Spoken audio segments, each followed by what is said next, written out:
I found myself thinking about Chinese democracy a lot as I sawed through Fallout 76. Remember Chinese democracy? It was the long-awaited Guns N' Roses album that many assumed would never actually release. Years after the heyday of Guns N' Roses, decades after Appetite for Destruction and Use Your Illusion 1 and 2, and long after Slash, Duff, and Matt were gone, Axl finally got his shit together and released Chinese Democracy. It sucked. Critics mostly panned it, and Guns N' Roses fans disparaged it even harder. It was not a good album, but, more importantly, it wasn't what people who loved Guns N' Roses wanted to hear or were used to hearing. An artist's current work will always be compared against the standard of their past works. That's an inescapable inevitability of the way we process quality. Fallout 76 is the Chinese democracy of video games. It's subpar in most ways, but it'll forever carry the burden of being egregiously offensive to anyone who claimed to adore Fallout in the first place. Fallout fans will wistfully remember the old times, much like Guns N' Roses fans, and wonder if another Fallout title will ever recapture those good memories, because Bethesda has clearly forgotten what made those games special.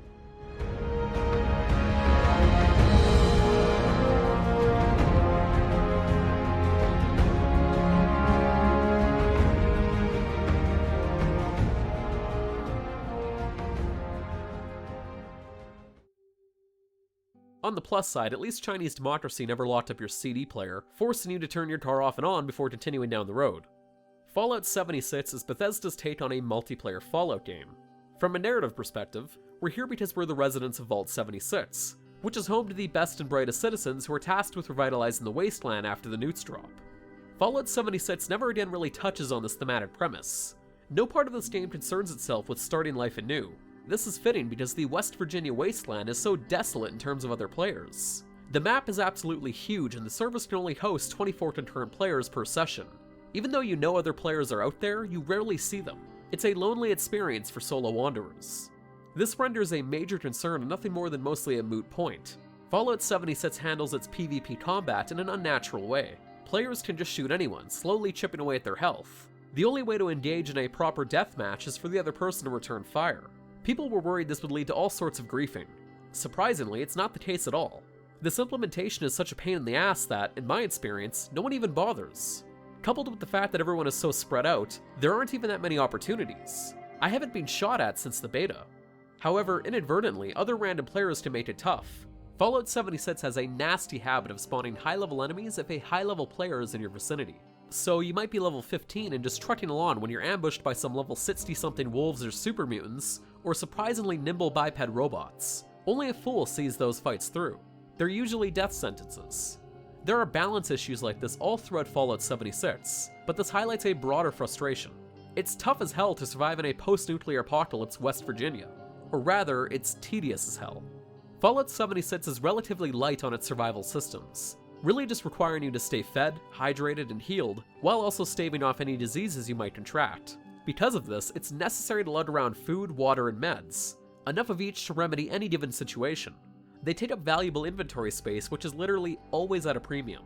Guns and armor degrade and break, so you'll have to carry backup equipment, and you need room for all the junk and scrap supplies you acquire along the way. There are a couple net effects to the constant inventory restrictions. First, most players will immediately beeline towards a strength build, as it's not really viable to keep a low strength stat. Second, you spend a lot of time in the inventory menu performing a mental triage of what's expendable and what's not. Fallout 76 keeps you over encumbered so often that you'll find yourself dumping stuff on the floor, just to get back under the weight limit. I finished a late game quest that awarded a rare missile launcher. It put me 40 pounds over my carrying capacity with no quick way to free up space. I immediately resented that missile launcher. This inventory juggling is at direct odds with the single most identifiable theme of Fallout 76, which is to take everything that isn't bolted down. Fallout 76 encourages non-stop pilfering in order to craft equipment and build a home, but there isn't enough space to effectively accomplish this. Each player has a permanent stash that can store 400 pounds worth of items. However, Bethesda is raising the limit to 600 pounds on December 4th. It's not nearly enough. Everyone is brimming with stuff and nowhere to put it. It's dispiriting to play this game the way it funnels you toward playing, only to put yourself in the constantly uncomfortable position of needing to ditch things that seem valuable. Base building might be the most novel thing Fallout 76 has going for it.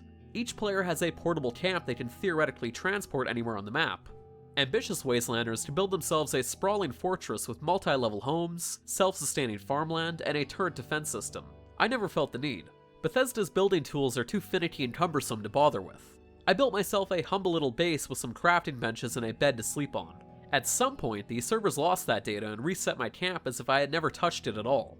I was pretty irked. I can't imagine how it had felt if I dumped actual time and resources into making a base I could be proud of. Rather than dwell on the new, I played Fallout 76 in the way that I play all Fallout games. Exploring every location I come across, meticulously scouring every last corner for supplies, and reading up on as much lore as I could find. There were perfect moments where the frustration melted away. There were times where Fallout 76 squeezed the endorphins out of my brain in a way that quelled all the mounting issues, at least temporarily. Fallout 76 can feel like Fallout at times, and that's a delicious comfort food. But the thing is, it can't consistently deliver that feeling though. The main narrative-driven quests spend far too much time ambling along without any real urgency. Things pick up maybe 80% of the way through the story. Most players who get that far won't be invested because they want to see the narrative through. They'll be invested because they already sunk this much time into it, so they might as well finish. Fallout 76 also has bizarre difficulty delivering interesting locations, something the series has excelled at in the past. A lot of the places seem like sound ideas. There's the Charleston Capitol building, complete with politician offices and a DMV. There's a futuristic city that's run entirely by robots. There's a sprawling high-end hotel that houses its own shopping center, all of it promising and ripe for exploring, but there's rarely ever a payoff. Most of these places are strangely empty and devoid of most anything that truly qualifies as fascinating, at least by Fallout standards. There's exactly one location that held my interest for good, and it's at the very end of the story and too spoilery to show. Fallout 76 is so hell-bent on making players build their own gear that it hardly ever rewards exploration with unique weapons or armor. You'll fight through swarms of enemies just to find some medical supplies and a bunch of junk. It comes at a real cost to the world building. Most disappointing, however, is that I never felt as though I left my mark on this world. Fallout 76 strips human NPCs out, instead opting to have all the other real-life players as the only signs that humanity persists. Every quest chases tragedy. Most objectives amount to nothing more than fulfilling a dead person's last wishes. This is why Fallout 76 fails as a role-playing game. Its design prevents anyone from carving their own path.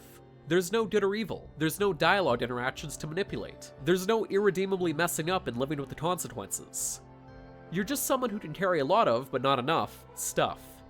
Lastly, and the most obvious, yeah, there are technical issues. I experienced crashes to the home screen, crashes that required rebooting the console, server disconnects, significant, frequent, and debilitating frame drops and stutters, quests that tracked incorrectly leaving me perplexed as the next objective, all sorts of things glitching through the environment, phantom bullets that somehow miss the target or the target is invincible altogether, and loud, random repeating gunshots following me everywhere until I left the server. I'm sure I'm missing a bunch, those are just off the very top of my head.